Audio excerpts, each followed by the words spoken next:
Bonsoir à tous et merci de nous être fidèles sans plus tarder. Voici le sommaire. Les sociétés civiles mènent une campagne de sensibilisation dans la partie d'Antimjan, et ce, afin d'éduquer les citoyens quant à l'utilisation des bulletins uniques. Ce sont surtout les étudiants en attente de leur bus aux environs d'Antanmen et d'Ankatapak qui sont la cible des voleurs à la tire. Le point sur ces actes de délinquance dans ce journal.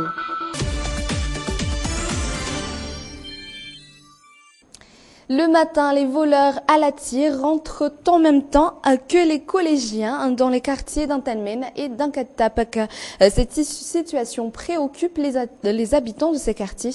Les délinquants se rendent un groupe de jeunes n'habitant pas le quartier. C'est un reportage de Anna Muriel sur les images de Janel.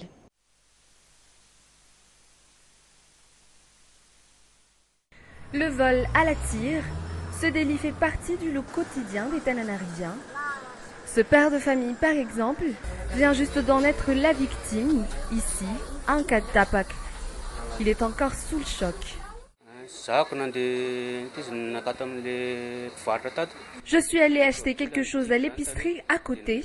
J'ai verrouillé la voiture. L'argent, je l'ai mis dans un sac à l'endos du siège.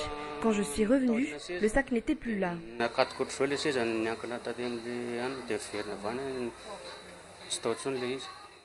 Des cas pareils, les habitants d'Ankatapak et d'Antanmen en voient tous les jours. Les auteurs du délit peuvent être des hommes, des femmes et même des enfants. On en voit de tous les âges et de toutes les classes sociales. Ils ne choisissent pas leurs victimes. Des victimes, il y en a tous les jours. Hier par exemple, un monsieur s'est fait prendre son téléphone alors qu'il était dans sa voiture, dans l'embouteillage. Le voleur s'est ensuite enfui en suivant les couloirs. Qui sont ces voleurs à la tire? Dans la recherche de réponses, nous sommes allés voir le président du Fuktan. Ce qui est sûr, c'est que ce sont des jeunes qui n'habitent pas le quartier. Ils sont ici comme tous ceux qui travaillent dans le quartier. Un groupe de jeunes d'environ 15 ans. Ces jeunes viennent d'autres quartiers. Ils se déplacent en bande et roulent autour de la Villa Vanille, devant la Villa Pradan, le collège Saint-François-Xavier. Ensuite, ils s'enfuient vers la petite ruelle de derrière où empruntent ces pavés. Les étudiants ayant leur téléphone à la main sont surtout la cible des délinquants aux environs d'Antanmen et d'Ankatapak.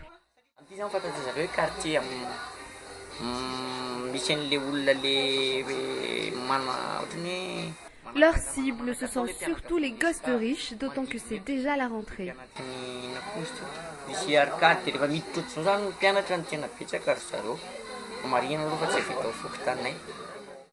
Ces actes de délinquance font la notoriété du quartier. Même les passants savent qu'il faut être vigilant dès que l'on passe par ces quartiers. Nous parlions juste du fait que le nombre de marchands ambulants et de pickpockets a augmenté ces derniers temps. Doubler de vigilance, c'est tout ce dont nous pouvons faire. Certains ont déjà été interpellés par les forces de l'ordre, mais le vol à la tire dans le quartier n'a pas encore été aboli pour autant. En tout cas, les chiffres montrent une légère baisse par rapport à l'année dernière. Le gouvernement, les bailleurs de fonds et la Sénite sont en réunion depuis cet après-midi à la primature de Manzouariv, une réunion décisive dans la préparation des élections. Aucune information n'a encore filtré de cette réunion jusqu'à présent.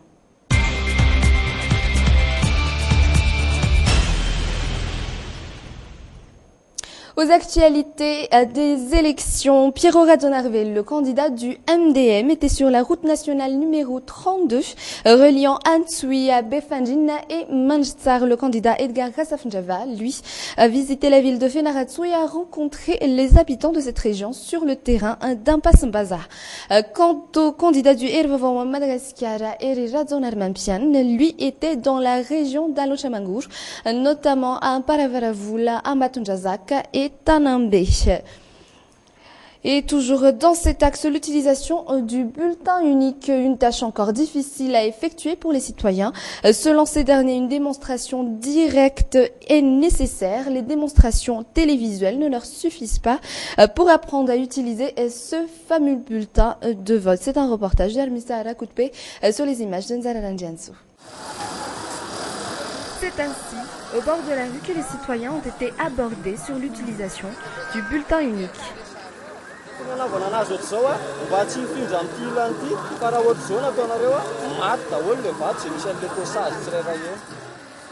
Quelques minutes après la démonstration, semble-t-il plus facile pour eux d'utiliser ce bulletin unique.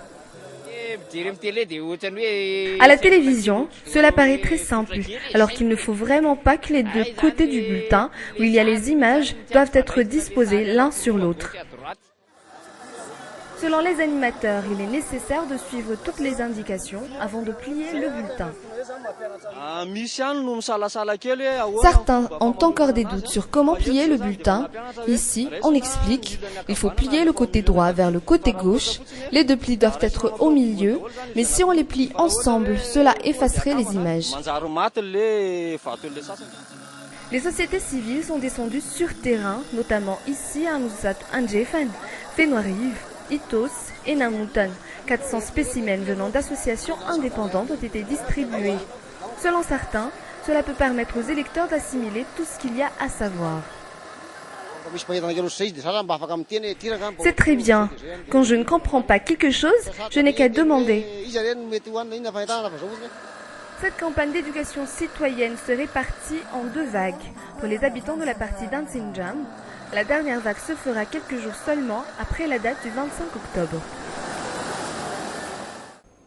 C'en est maintenant fini des vacances pour les nouveaux bacheliers de cette année. Il est temps de penser à poursuivre ses études. Mais dans quelle université? Telle est la question dont la plupart de ces étudiants se posent. C'est un vrai casse-tête autant pour les étudiants que pour les parents. Il est parfois nécessaire de se renseigner afin d'éviter de se tromper. C'est d'ailleurs dans ce sens que se tient le Salon des études supérieures où l'on retrouve bon nombre d'universités privées dans toute l'île. Les parents et les étudiants pourront se renseigner. Ce salon qui a débuté mercredi s'achèvera demain à l'Alliance française d'Indavamam.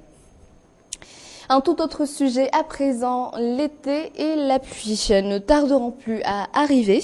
Le marché d'Anouspe figure toujours parmi les victimes durant ces saisons de pluie. L'accumulation d'eau, la saleté, comment les marchands se préparent-ils à cela? D'autant que la direction du marché ne semble être indifférente à ces problèmes. Les marchands ne sont pas satisfaits et préfèrent de ce fait payer quelqu'un de leur poche pour garder leur lieu de travail sain et propre. C'est un reportage de Anna Mugiel sur les images de Yves Zanel. Cela fait plus de 25 ans que Doné vend diverses sortes de fruits ici au marché d'Anouspe. En cette période où les fruits sont nombreux à arriver au marché des 4 coins de Madagascar, Doné est obligé de payer quelqu'un pour nettoyer la saleté qu'entraînent les pots de fruits. Je vends des fruits ici au bloc D213. Les fruits viennent de la côte, comme Majunga ou Vatmanj, d'où viennent les bananes. La plupart des marchands de fruits ne sont pas satisfaits de la prise d'initiative des responsables du marché. Ils sont donc contraints de payer quelqu'un pour garder leur lieu de travail propre. Nous venons tout juste de payer quelqu'un pour ramasser toutes les ordures avec des brouettes. Ils sont payés à 3000 ariars par brouette. Les responsables du marché mettent du temps à venir régler le problème. De plus, ils n'ont pas de tuyaux ni de brouettes. Nous devons donc le faire nous-mêmes. Contrairement à Doné, ce marchand de mangue ne peut pas louer 3 brouettes. Il préfère payer quelqu'un pour nettoyer 2 fois par jour, et ce, pour 400 ariars seulement. Nous payons quelqu'un pour nettoyer le matin et le soir. Ils prennent 200 ou 400 ariars par marchand, à chaque fois qu'ils passent. Ou encore poser des bennes à ordures en paille partout dans le marché. Chaque matin, les bacs à ordures sont disposés partout dans le marché. On les reprend le soir. L'on recense 2000 marchands ici au marché d'Anouspe. 700 d'entre eux vendent des fruits et légumes. Selon la majorité d'entre eux, en matière d'hygiène, la direction de marché ne prend pas à cœur ses responsabilités. Des responsables qui n'ont voulu accorder aucune interview sur ce sujet lors de notre passage sur les lieux. Ainsi se termine ce journal. Merci de l'avoir suivi. Je vous souhaite une excellente suite de programmes sur Viva.